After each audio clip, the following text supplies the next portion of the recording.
Exposición del Salmo 10. Traducción, José Cosgaya García. Osa revisión, Pío de Luis Vizcaíno, Osa 1. V.1, 2, para el fin. Salmo de David mismo. Este título no necesita nueva explicación, pues ya se explicó suficientemente qué significa, para el fin. 1. Veamos, pues, el texto del Salmo, que, según me parece, ha de cantarse contra los herejes que, recordando y exagerando los pecados de muchos en la Iglesia, como si entre ellos fuesen justos todos o la mayoría, se esfuerzan por apartarnos y arrancarnos de los pechos de la única Iglesia, verdadera madre, pues afirman que Cristo está donde ellos, y como con piedad y afán nos aconsejan que, pasando a ellos, emigremos hacia Cristo, respecto al cual fingen que ellos lo tienen. Por otro lado, es sabido que a Cristo, porque a él se alude alegóricamente con muchos nombres, también se le ha nominado en profecía, monte. Así, pues, a eso se ha de responderse y decirse, ¿en el Señor confío? ¿Cómo decís a mi alma, emigra a los montes como un pájaro? ¿Un único monte tengo en el que confío? ¿Cómo decís que me pase a vosotros como si hubiera muchos Cristos? O si por soberbia decís vosotros que sois montes, es ciertamente preciso que el pájaro esté provisto de alas, las virtudes y los preceptos de Dios, pero estas cosas mismas prohíben volar a esos montes y colocar en hombres soberbios la esperanza. Tengo casa donde descansar, porque confío en el Señor. Efectivamente, incluso el pájaro ha encontrado para sí una casa 2, y el Señor se ha hecho refugio para el pobre 3. Digamos, pues con toda confianza, para no perder a Cristo mientras lo buscamos entre herejes, ¿en el Señor confío? ¿Cómo decís a mi alma, emigra a los montes como un pájaro? 2. V.3, porque he ahí que los pecadores tensaron el arco, prepararon en la aljaba sus saetas para asaetear durante la luna oscura los rectos de corazón. Estos son los motivos de terror con que, debido a los pecadores, nos conminan a pasarnos a ellos como si fueran justos. He ahí, afirman, que los pecadores tensaron el arco, las escrituras, creo, desde las que ellos, interpretándolas carnalmente, lanzan ideas envenenadas. Prepararon en la aljaba sus saetas, o sea, en el secreto del corazón prepararon esas mismas palabras, que van a disparar con la autoridad de las escrituras. Para asaetear durante la luna oscura los rectos de corazón, para corromper con malas conversaciones las buenas costumbres. 4. Tan pronto hayan advertido que no pueden ser acusados, al haberse oscurecido la luz de la Iglesia por la abundancia de ignorantes y carnales. Pero contra todos esos motivos de terror hay que decir, en el Señor confío. 5. 3. En cuanto a la luna, recuerdo haber prometido considerar en este salmo cuán adecuadamente significa la Iglesia. 6. Dos opiniones sobre la luna son probables. Ahora bien, supongo que de ninguna manera, o dificilísimamente puede el hombre saber cuál es la verdadera. En efecto, cuando se pregunta de dónde tiene luz, unos dicen que tiene la suya, pero que brilla media esfera suya y, en cambio, media está oscura, y que, mientras se mueve en su órbita, la misma parte en que brilla se mueve paulatinamente hacia la Tierra para que podamos verla, y que, por eso, aparece primero en forma como de cuernos. Efectivamente, si haces una pelota mitad blanca y mitad oscura, nada blanco ves si tienes ante los ojos la parte que es oscura, pero cuando comiences a girar hacia los ojos la parte blanca, si lo haces paulatinamente, primero verás unos cuernos de blancura, después la parte blanca crece paulatinamente hasta que se coloca entera ante los ojos, y no se ve nada de la otra parte, la oscura. Pero si aún perseveras en girar paulatinamente la parte blanca, la oscuridad comienza a aparecer y la blancura a disminuir, hasta que de nuevo se convierte en cuernos y, finalmente, toda se aleja de los ojos, y de nuevo puede verse sola la parte oscura. Dicen que esto ocurre cuando se ve que la luz de la luna crece hasta el 15º día después del novilunio, y que, de nuevo, hasta el día 30 disminuye y se convierte en cuernos, hasta que en ella no aparece absolutamente nada de luz. Según esta opinión, la luna significa en alegoría la Iglesia, porque la Iglesia brilla en proporción a la parte espiritual y, en cambio, está oscura en proporción a la parte carnal y, a veces, la parte espiritual se muestra a los hombres en las buenas obras y, en cambio, a veces, se oculta en la conciencia y solamente la conoce Dios, pues a los hombres se muestra solo en el cuerpo. 8, como acontece cuando, porque se nos manda tener los corazones no hacia la tierra, sino hacia arriba. 9, oramos en el corazón y parece como si no hiciéramos nada. Otros, en cambio, dicen que la luna no tiene luz propia, sino que la alumbra el sol, pero que, cuando está con él, tiene hacia nosotros la parte en la que no está iluminada, y que por eso no se ve en ella nada de luz, y que, en cambio, cuando empieza a apartarse de él, es iluminada también por la parte que tiene hacia la tierra, e inevitablemente comienza por los cuernos, hasta que en el día 15 resulta estar frente al sol. De hecho, entonces sale al ponerse el sol, de modo que, si cualquiera que haya observado ponerse el sol se vuelve hacia oriente cuando ha comenzado a no verlo, ve surgir la luna y después, cuando ella ha comenzado a acercarse al sol por la otra parte, ve que esa parte que no es iluminada la vuelve hacia nosotros, la luna, hasta que se convierte en cuernos y después no aparece en absoluto, porque la parte que es iluminada está entonces hacia arriba, hacia el cielo y, en cambio, hacia la tierra la parte a la que el sol no puede hacer radiante. También, pues, según esta opinión, por la luna se entiende la Iglesia, porque no tiene luz suya, sino que le ilumina el unigénito Hijo de Dios, al que en las Santas Escrituras nominan alegóricamente sol, muchos pasajes. Desconocedores de este sol, e incapaces de percibirlo, ciertos herejes que, mientras no pueden contemplar con la mente la interior luz de la verdad, no quieren contentarse con la simple fe católica, que para los pequeñuelos es la única salvación y la única leche gracias a la cual se llega con robustez auténtica a la firmeza del alimento más sólido. Intentan desviar hacia este sol corpóreo y visible, que es la luz común de la carne de los hombres y de las moscas, los sentimientos de los simples y desvían los de algunos. Por tanto, cualquiera que de estas dos opiniones sea la verdadera, de modo adecuado se toma alegóricamente por la luna la Iglesia. O si no agrada ejercitar el ánimo en esas oscuridades más trabajosas que fructuosas, o falta tiempo para ello, o el ánimo mismo no es capaz de ello, es suficiente mirar la luna con los ojos del pueblo, y no buscar las causas oscuras, sino con todos darse cuenta de los crecientes, plenilunios y menguantes de ella. Si ésta se eclipsa precisamente para hacerse nueva, incluso la multitud ignorante misma le muestra la figura de la Iglesia, dentro de la cual se cree en la resurrección de los muertos. 4. Después ha de investigarse que se entiende en este salmo por la luna oscura, durante la cual los pecadores se pararon a saetear a los rectos de corazón. En efecto, a la luna no se la puede llamar oscura de un único modo, porque se la puede llamar luna oscura, cuando se acaba en los recorridos mensuales, cuando un nublado altera su brillo, y cuando, llena, se eclipsa. Por tanto, que quisieron asaetear durante la luna oscura los rectos de corazón, puede interpretarse a propósito de los perseguidores de los mártires, sea que la luna, esto es, la Iglesia, no podía verse diáfana todavía en el momento inicial de la Iglesia, porque aún no había resplandecido, mayor, en los países ni había vencido las tinieblas de las supersticiones paganas, o cuando cual brumas cubrían la tierra las lenguas de los blasfemos, y las de quienes difamaban malamente el nombre cristiano. Sea que las matanzas de los mártires mismos y tanto derramamiento de sangre, como el eclipse y oscurecimiento por el que la luna parece mostrar de color de sangre su cara, mediante el terror alejaban del nombre cristiano a los débiles, terror durante el cual lanzaban palabras dolosas y sacrílegas los pecadores, para pervertir incluso a los rectos de corazón. Puede también interpretarse a propósito de estos pecadores que la Iglesia contiene, porque, hallada la ocasión de esta luna oscura, entonces habían cometido muchas cosas, que como afrentas nos echan en cara ahora los herejes, aunque se dice que sus fundadores las hicieron. Pero, de cualquier modo que sea lo que sucedió durante la luna oscura, difundido y elogiado ahora en el orbe entero el nombre católico. ¿Por qué tengo que inquietarme por cosas desconocidas? En efecto, en el Señor confío y no escucho a quienes dicen a mi alma, emigra a los montes como un pájaro. Porque he aquí que los pecadores tensaron el arco para saetear durante la luna oscura los rectos de corazón 7. O si también a aquellos les parece ahora oscura la luna, porque quieren transformar en incierto cuál es la católica, e intentan acusarla de los pecados de los hombres carnales que contienen cantidad. ¿Qué le importa a quien dice de verdad, en el Señor confío? 8. Con esa frase, cada uno muestra que él es grano, y que hasta el tiempo de la bielda soporta tolerantemente las pajas. 5. En el Señor, pues, confío 9.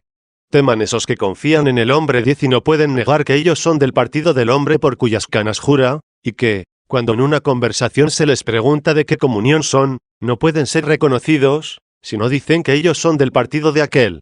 Di que hacen esos, cuando se les recuerdan tan innumerables y cotidianos pecados y delitos, de los que está llena esa sociedad. ¿Acaso pueden decir, en el Señor confío? ¿Cómo decís a mi alma, emigra a los montes como un pájaro? 11. De hecho, ¿no confían en el Señor quienes dicen que los sacramentos son santos, solo si se dan mediante hombres santos. Así, pues, cuando se les pregunta quiénes son santos, se sonrojan de decir, nosotros lo somos. Es más, aunque ellos no se ruboricen de decirlo, en lugar de ellos se ruborizan quienes lo oyen. Así, pues, a quienes reciben los sacramentos, los fuerzan esos a poner su esperanza en el hombre, cuyo corazón no pueden ver, y maldito todo el que pone su esperanza en el hombre. 12. En efecto, decir, lo que yo doy es santo. ¿Qué significa sino, pon en mí tu esperanza? ¿Y qué ocurre si no eres santo? Al menos, muestra tu corazón. Pero si no puedes, ¿dónde veré que eres santo? ¿Acaso dirás yo que está escrito, por sus obras los conoceréis? 13. Veo obras exactamente asombrosas, que ven y experimentan cotidianamente los hombres que viven ahora, que por instigación de obispos y presbíteros revolotean por todos los alrededores las cotidianas violencias de los circunceliones, y que llaman, Israeles, a terribles varas. En verdad, muchísimos no han visto y nadie ve ahora los tiempos macarianos, desde los cuales acarrean odio, y cualquier católico que los vio, pudo decir, si quería ser siervo de Dios, en el Señor confío. 14. Esto dice también ahora, cuando ve en la iglesia muchas cosas que no quiere, quien se siente nadar aún dentro de esas redes llenas de peces buenos y malos, hasta que se llegue al límite del mar, donde sean separados de los buenos los malos. 15. Por otra parte, que responden si aquel a quien bautizan dice alguno de ellos, ¿cómo me mandas presumir? Efectivamente, si el mérito es de quien da y de quien recibe, sea de Dios, que da, y de mi conciencia, que recibe. En efecto, estas dos cosas no me son inciertas, la bondad de él y mi fe. ¿Por qué te entrometes tú, de quien nada cierto puedo saber? Déjame decir, en el Señor confío. 16. Efectivamente, si confío en ti. ¿Por qué confío con la idea de que esa noche no hiciste nada malo? Por último, si quieres que te crea, ¿acaso puedo creer por algo más que por ti? ¿Por qué? Pues, confío en esos con los que ayer tuviste comunión y hoy la tienes y mañana la tendrás, con la idea de que siquiera en este triduo no han cometido nada malo. Pero si ni a ti ni a mí nos ha manchado lo que ignoramos, ¿qué causa hay para que rebautices a quienes no conocieron la época de la entrega y del odio macariano? ¿Qué causa hay para que ose rebautizar a los cristianos venidos de Mesopotamia, que ni han oído el nombre de Ceciliano y Donato, y niegues que son cristianos? Sí, por otra parte, los manchan pecados ajenos que desconocen, te hace culpable todo lo que, sin saberlo tú, día tras día se perpetra en vuestro partido, mientras sin motivo echas en cara a los católicos las constituciones de los emperadores, aunque en vuestros atrincheramientos se ensañan de esa manera los palos y fuegos privados. He aquí a donde han caído quienes, cuando vieron pecadores en la católica, no pudieron decir, en el Señor confío, y pusieron su esperanza en el hombre. Esto, sin duda, dirían si ellos mismos no fuesen, o incluso ellos mismos fuesen, como pensaban que eran aquellos de los que, con orgullo sacrílego, fingieron querer separarse. 6. V.4. Diga, pues, el alma católica, en el Señor confío. ¿Cómo decís a mi alma, emigra a los montes como un pájaro? Porque he aquí que los pecadores tensaron el arco, prepararon en la aljaba sus saetas para asaetear durante la luna oscura los rectos de corazón. 17, y, dejándolos de lado, vuelva hacia el Señor la palabra y diga, porque destruyeron lo que completaste.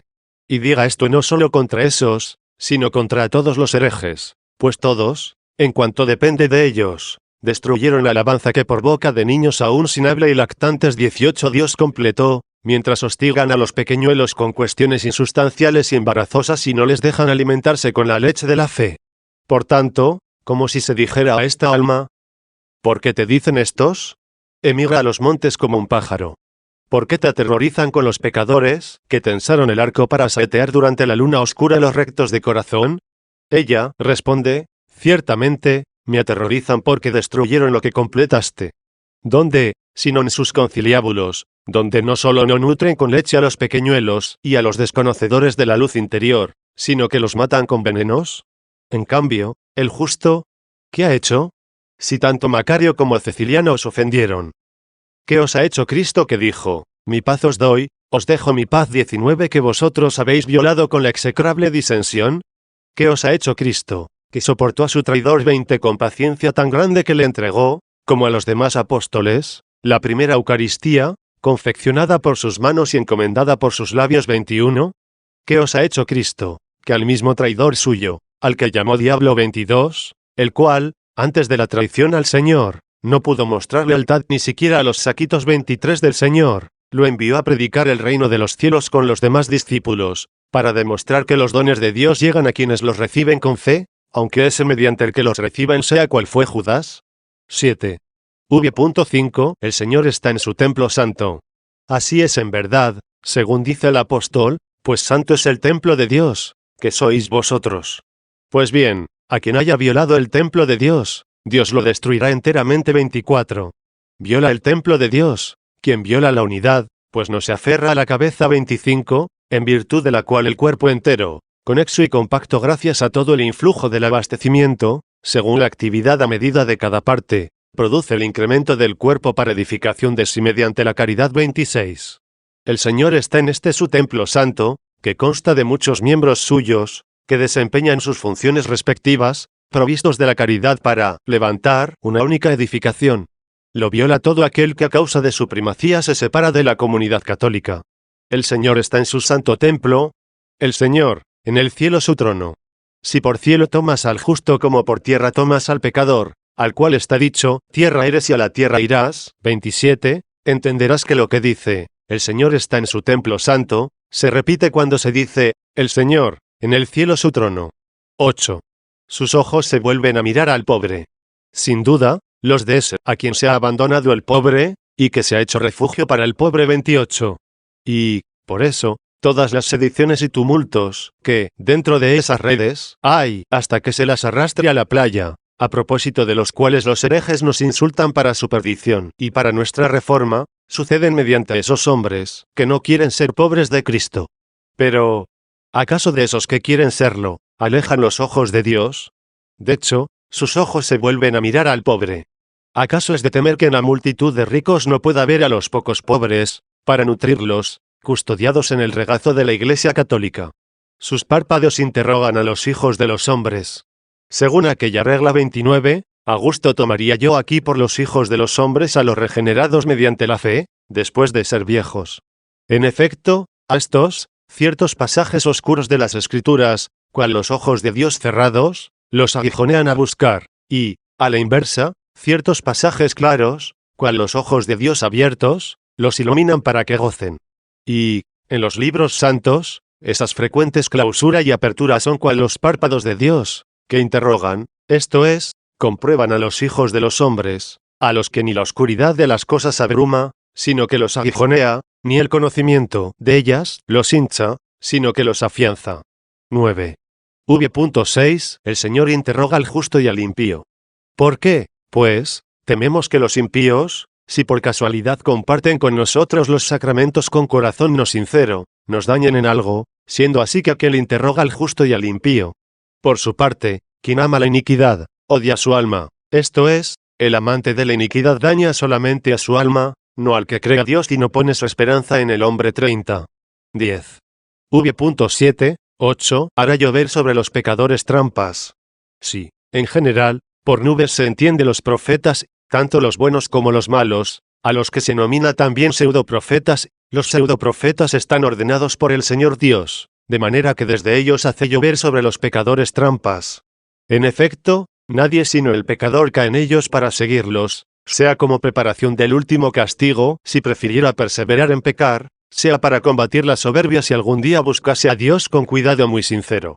Ahora bien, si por nubes no se entiende sino los buenos y auténticos profetas, es evidente que incluso desde estos hace Dios llover sobre los pecadores trampas, aunque desde estos riega también a los piadosos, para que fructifiquen. Para unos, afirma el apóstol, somos olor de vida para la vida, para otros, olor de muerte para la muerte. 31.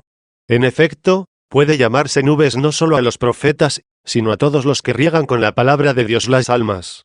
Cuando se los interpreta mal, Dios hace llover sobre los pecadores trampas. Cuando, en cambio, se los interpreta bien, fecunda los corazones de los piadosos y fieles. Como, por ejemplo, si lo que está escrito, y existirán los dos en una sola carne. 32, uno lo interpreta según la liviandad, hace llover sobre el pecador una trampa. Si, en cambio, lo entiendes como aquel que asevera, por mi parte, yo hablo respecto a Cristo y respecto a la Iglesia. 33, hace llover sobre tierra fértil un chaparrón.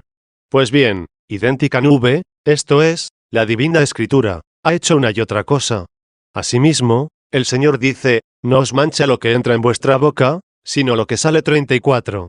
Oye esto un pecador, y prepara para la voracidad la gula, lo oye un justo, y se defiende de la superstición de discernir alimentos.